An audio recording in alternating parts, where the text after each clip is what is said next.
முன்னாள் அமைச்சர் செங்கோட்டையனின் அண்ணன் மகன் செல்வம் தற்போது திமுகவிலிருந்து விலகி அதிமுகவில் இணைந்திருக்கிறார். முன்னாள் அமைச்சர் செங்கோட்டையனின் அண்ணன் மகன் செல்வம் தற்போது திமுகவிலிருந்து விலகி அதிமுகவில் இணைந்திருக்கிறார். சென்னை பசுமைவழி சாலை இருக்கக்கூடிய அதிமுக பொதுச் செயலாளர் எடப்பாடி பழனிசாமி சந்தித்து தன்னை அதிமுகவில் அவர் இணைத்துக் கொண்டிருக்கிறார். திமுகவின் சுற்றுப்புற சூழல் அணியிலிருந்து விலகி அதிமுகவில் தற்போது செல்வம் இணைந்திருக்கிறார். முன்னாள் அமைச்சர் செங்கோட்டையனின் அண்ணன் மகன் செல்வம் தற்போது திமுகவிலிருந்து விலகி அதிமுகவில் இணைந்திருக்கிறார். செங்கோட்டையனால் வெற்றி பெற முடியாது, அதிமுக தொண்டர்களின் ஆதரவு அவருக்கு இல்லை என்றும் அவர் அளித்திருக்கக்கூடிய பேட்டியில் தெரிவித்திருக்கிறார். 2021ஆம் ஆண்டு திமுகவின் சுற்றுச்சூழல் பிரிவில் மாவட்ட பொறுப்பாளராக செல்வம் சேர்ந்த நிலையில் தற்போது திமுகவிலிருந்து விலகி அதிமுகவில் இணைந்திருக்கிறார். செங்கோட்டையனின் அண்ணன் கே காளியப்பனின் மகன் செல்வம் தனது ஆதரவாளர்களுடன் தற்போது திமுகவிலிருந்து விலகி அதிமுகவில் இணைந்திருக்கிறார். அதிமுகவில் இணைந்திருக்கக்கூடிய செல்வம் அளித்த பேட்டியை தற்போது பார்க்கலாம். உழைப்பவரே உயர்ந்தவர் புரட்சித் தலைவி எம்ஜிஆர் அவர்கள். உழைப்பவர்களே உயர்த்தப்படுவார்கள்.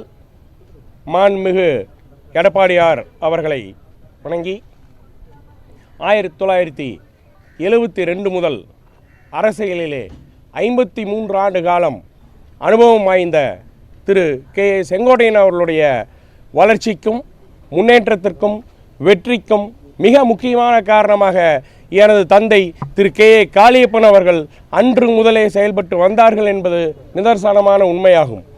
ஆனால் அதையெல்லாம் புறந்தள்ளிவிட்டு 2.5 கோடி தொண்டர்களுக்கு துரோகம் இழைத்துவிட்டு மாண்புமிகு புரட்சித் தலைவி அம்மா அவர்களால் வளர்த்தெடுக்கப்பட்ட இந்த இயக்கத்திலிருந்து துரோகம் செய்து வெளியேறிவிட்டு இன்றைய தினம் தாவகவிலே அடக்கமாகி அங்கே இருந்து பல்வேறு குற்றச்சாட்டுக்களை மாண்புமிகு எடப்பாடியார் மீது கூறி வருகிறார்.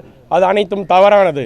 இந்த ஈரோடு மாவட்டத்திலே அஇஅதிமுக என்னும் இயக்கம் வளர்வதற்கு மிக முக்கியமான காரணமாக எங்களது குடும்பம் இருந்து கொண்டிருக்கின்றது என்பது நிதர்சனமான உண்மையாகும். நாங்கள் இல்லை என்றால் நிச்சயமாக எங்களது சித்தப்பா திரு கே செங்கோட்டையன் அவர்கள் 2016 தேர்தலில் தோற்கடிக்கப்பட்டிருப்பார். அதே போல 2016 தேர்தலிலே வெற்றி பெற்றிருக்க மாட்டார். 2006 தேர்தலிலுமே வெற்றி பெற்றிருக்க மாட்டார். இதுதான் நிதர்சனமான உண்மை. நாங்களும் எங்களது குடும்பங்களும் எங்களது சொந்த பந்தங்களும் மற்றும் கழக தொண்டர்களும் உழைத்த உழைப்பிற்காகவே அங்கே கோபிச்செட்டிப்பாளையத்திலே 9 முறை அவர் வெற்றி பெற்றிருக்கின்றார். கழக